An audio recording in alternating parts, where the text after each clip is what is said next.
Assalamualaikum warahmatullahi wabarakatuh. Selamat datang teman-teman semuanya di Podium Umklah, podcastnya Universitas Muhammadiyah Klaten. Dan di kesempatan kali ini bersama saya Dava Zufar. Dan kali ini kita kedatangan tamu spesial. Kalau keinget namanya sih aku identik dengan scene-nya di mana dia sempat beradu akting dengan Agnes Mo. Sudah kedatangan salah satu aktor senior juga nih, ada Kak Okan Cornelius. Apa kabar kawan? Sehat selalu? Sehat. Luar biasa, harus sehat, mantap. Gimana Klaten sejauh ini? Klaten aman, damai, ya? tentram, adem. Tadi kan udah aku singgung ya, Iya. Kak Okan ini udah mulai beradu akting, memulai karir dari awal tahun 2000 ya berarti? Ya. Dulu dari modeling, Betul. segala macam, Betul. sampai akhirnya bisa memerankan berbagai macam film, sinetron, bahkan FTV. Tapi boleh kita tahu nggak sih, kita flashback dikit, balik dikit Iya. gitu kan. Kalau ngomongin soal pertama kali terjun ke industri perfilman, itu kayak gimana sih? Pertama-tama saya ngikut modeling Oke. di OK Modeling. Dengan ikut model, lalu kita sering fashion show. Nah, biasanya setiap fashion show itu pasti ada juri. Nah, juri itu adalah para manajer casting di PH-PH Indonesia. Nah, dari situlah kita ditarik sama satu PH. Oke. Yang bermula dari Multivision. Nah, disitulah mulai casting. Tapi begitu casting, enggak langsung diterima. Karena pada saat itu, saya itu kan dulu sekolah di luar. Jadi Indonesia sempet agak lupa. Oke. Jadi pelo-pelo cari dikit lah Harus gitu ya. menyesuaikan dulu. Iya, jadi begitu casting, mereka tuh nggak hanya lihat di muka aja. Tapi kan mesti ngomong Indonesia kan? Betul. Nah, jadi casting ditolak. Saya inget banget tuh, 6 kali casting baru diterima. Itu untuk film apa tuh pertama? Sinetron pertama saya tunjuk 1 bintang. Itu di tahun Wah, udah lama ya, lupa saya. Yang tahu tuh 2000. ya saya tahu pemainnya itu utamanya Didi Riyadi sama Foni Cornelia. Iya, Baim, Raffi tuh baru tuh gabung semua tuh. Baru pertama kali kita bertiga tuh di situ ya bareng di Bogor syutingnya. Itu sinetron pertama saya. Itu awal mula Kak Okan ini udah beradu acting, aku baru lahir loh. Oh, baru lahir. Berarti gue tua banget ya. Tapi sejauh ini kan udah ada film, FTV, sinetron segala macam. Ada nggak sih yang paling memorable gitu? Entah itu waktu syutingnya atau mungkin film yang mungkin paling berkesan menurut Kak Okan? Waktu syutingnya yang paling berkesan nunggu. Syuting itu tuh nunggunya lama.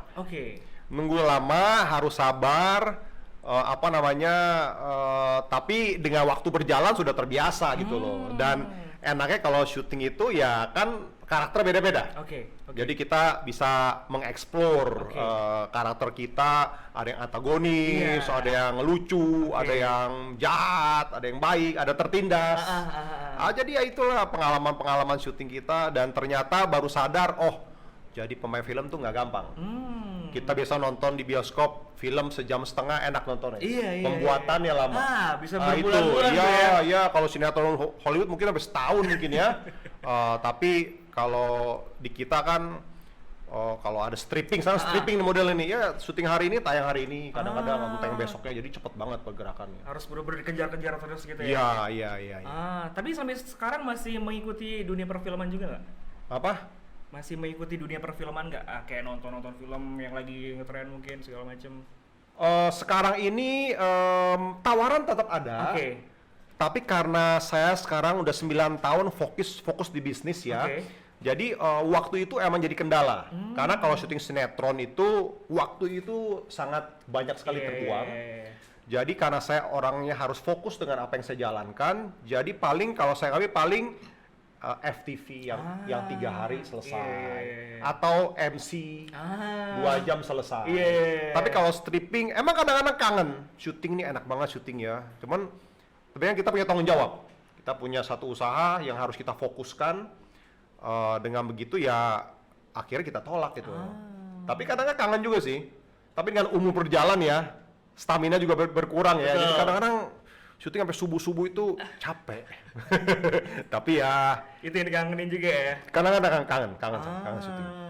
Kalau ngeliat industri perfilman dulu dan sekarang, ngerasa nggak sih ada perbedaan gitu? Sangat berbeda. Apa tuh yang benar-benar jadi pembeda dari dulu sama sekarang? Kalau dulu ya mendapat satu judul sinetron tuh nggak mudah. Uh, banyak proses casting, sortir, apa bener-bener memastikan satu figur ini cocok untuk karakter yang diperankan. Yang sekarang ini ya lebih mudah. Ya mungkin agak ganteng, cantik, udah langsung hajar gitu kan, karena mungkin produksinya mungkin cepet ya, jadi nggak seribet dulu gitu loh. Jadi sekarang kalau waktu dulu saya begitu, senior yang saya juga lebih susah lagi, ya kan, begitu salah acting sekali dimarahin, ya kan, jadi kita bener-bener digembleng, jadi profesionalisme kita harus benar-benar bagus gitu loh. Jadi tapi kan dengan waktu berjalan ya tiap era kan berbeda-beda ya.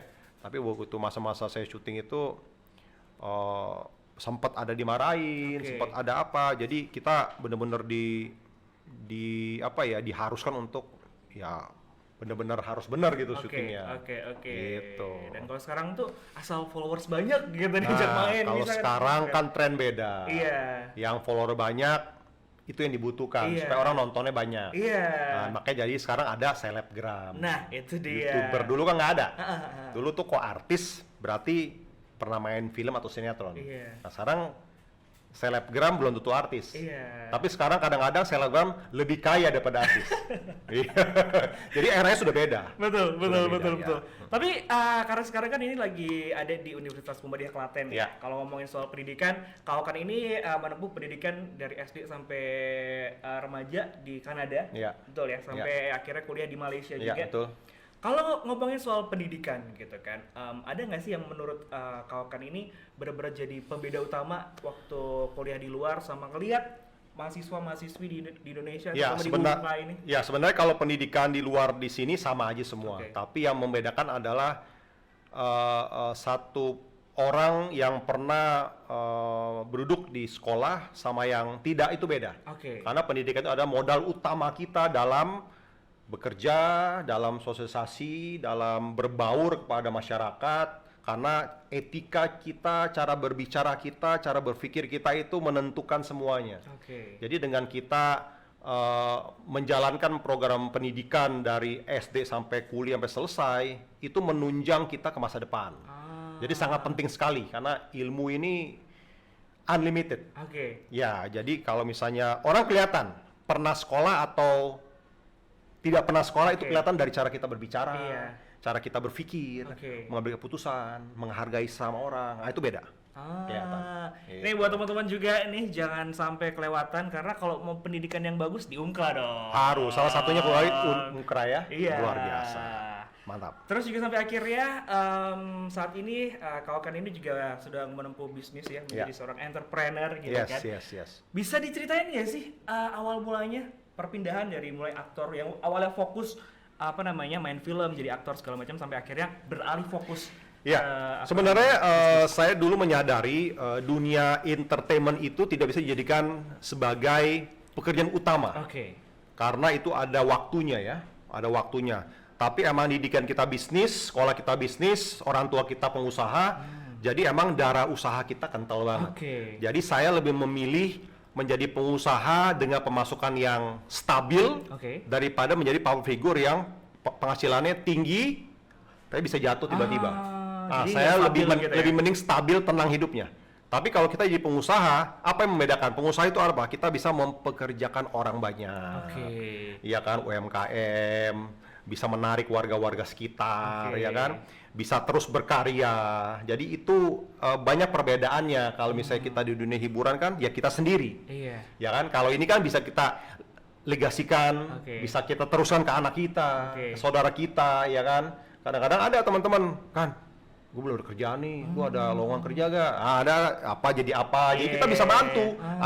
Itu perbedaannya gitu. Jadi saya lebih nyaman jadi seorang entrepreneur, lebih bisa mengeksplor lah. Bisa lebih bermanfaat lagi ya buat orang-orang sekitar ya. Betul. Sampai sekarang akhirnya menekuni di bidang spring bed ya. Betul, yukata. Yukata ya. Dari awal terjun ke dunia bisnis itu udah langsung Yukata atau mungkin sempat ada struggle buat bikin brand-brand? Enggak, ini ya sebenarnya dulu pernah restoran dan lain-lain, tapi kan mungkin bukan rezekinya ya. Jadi emang udah karena gini, selama 18 tahun saya ini menjalankan pola hidup sehat. Olahraga, makan ini dijaga, pokoknya healthy living. Jadi saya mau menjalankan suatu hal yang masih selaras atau sejalan dengan pola hidup kita. Nah, kasur ini kan masih satu garis sama kesehatan. Betul. Karena kesehatan kita diawali dengan tidur di kasur yang tepat untuk tubuh kita. Nah, jadi masih satu misi nih, misi kesehatan. Gitu. Satu. Nomor dua adalah zaman sekarang ini kita mau usaha apapun juga, kita mesti berinovasi. Sekarang zaman yang sudah sangat terbuka, semua informasi bisa kita akses di media sosial. Jadi kalau kita tidak memberikan satu produk yang berinovasi, orang nggak akan mau tertarik dengan barang kita. Kalau dulu enak, ada satu barang bagus ngikut, ada ngikut lata gitu. Lata semua. Sekarang orang sudah pintar. Jadi sekarang kayak kita bicara di Springbed ini, ya kita mesti berinovasi. Apa bedanya? Kenapa mesti pilih ini? Apa kontribusinya? Apa bedanya? Nah, itu mesti bisa kita tambahkan. Jangan apa bedanya? Oh, enggak ada, tambah brand aja. Sama aja. Nah, itu nggak akan dibeli orang. Tapi kalau apa bedanya? Cerita ini bedanya loh, ini perbedaan, ini inovasinya yang nggak ada, yang tidak ada yang di brand lain. Nah, hal-hal itu yang kita mesti berikan kepada calon pembeli produk kita. Gitu. Itu yang paling penting ya. Yes. Tapi waktu dulu kan belasan tahun jadi aktor, terus juga menekuni bidang bisnis. Itu ada modal yang gede nggak sih sebagai aktor yang bisa dibawa gitu? Pasti, karena dulu ini kita berpikir makanya waktu kita berkecimpung di dunia hiburan, saya sangat menjaga nama baik. Sangat menjaga, karena saya tahu pada ujungnya nama ini akan kita pakai untuk bisnis. Jadi kalau selama kita di hiburan nama kita jelek gimana, kan jadi begitu kita pakai bisnis, dulu ya urak-urakan contohnya gitu kan. Tapi karena kita tahu, apalagi produk yang saya jual ini kan 98% emak-emak yang beli. Betul. Jadi penting banget untuk menjaga nama. Karena itu modal utama. Maka sekarang dengan saya berbisnis, lebih mempermudah saya untuk menerangkan produk kepada emak-emak ini, pada ibu-ibu ini. Gitu. Jadi ini ada hubungannya sama hiburan, kita bawa ke sini karena mereka tahu, oh ya konsisten tuh, kan tuh pekerja keras tuh. Jadi rasa percaya untuk membeli barang saya lebih besar. Gitu. Karena itu ya tadi salah satu target pasarnya adalah orang-orang berumah tangga, ibu-ibu terutama. Ya, meskipun yang datang suami istri. Iya kan? Duitnya di suami. Tapi komando di istri. Istri bilang enggak, tetap enggak.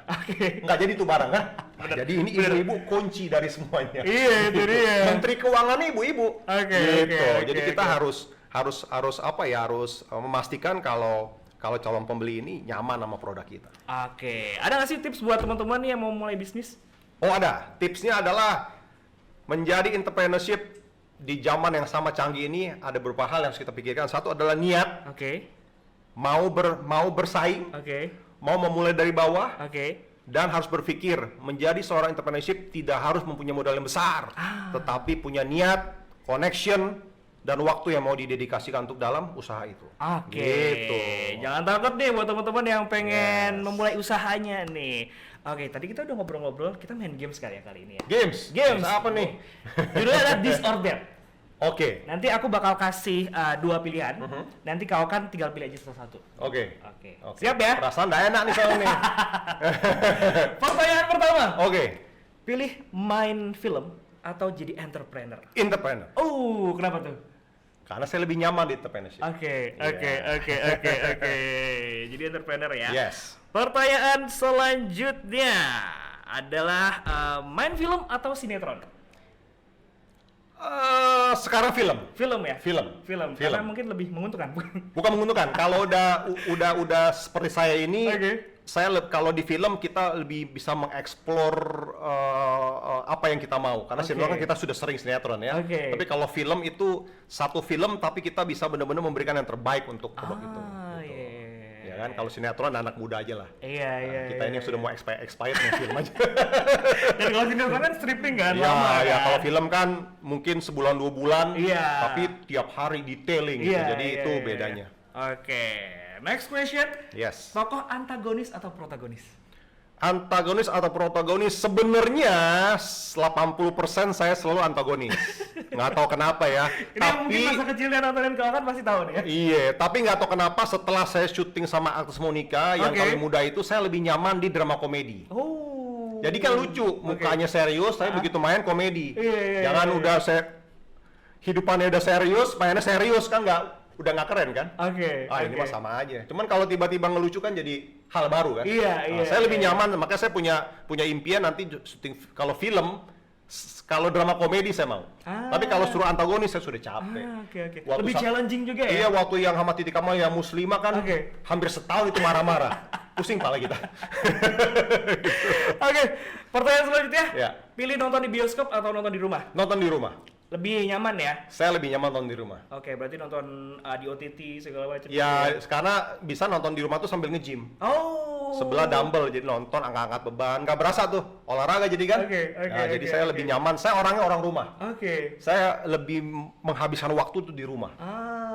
Dan tadi ya healthy lifestyle juga ya? Iya, saya lebih suka di rumah sih. Jadi kalau misalnya lagi 1 minggu lagi nggak ada kerja, saya di rumah. Ngapain deh? Bersih-bersih mobil, cuci-cuci mobil. Saya orangnya suka-suka bersih-bersih. Ya kan, jadi kalau mobil kayak mesin mobil buka bener-bener sampai kuas-kuas bersihin debu-debunya. Berarti orangnya detail banget. Saya detail orangnya. Jadi saya orang rumahan sih. Itu dia. Terima kasih banyak kawan. Sama-sama, terima kasih. Sudah kita ajak ngobrol-ngobrol dan buat teman-teman semuanya jangan lupa untuk follow juga Instagramnya Kak Okan ya. Okan Cornelius. Mantap. Itu dia, dan jangan sampai kelewatan di subscribe juga channel ini, dan sampai bertemu lagi di episode selanjutnya. Terima kasih. Terima kasih Kak Okan. Ya.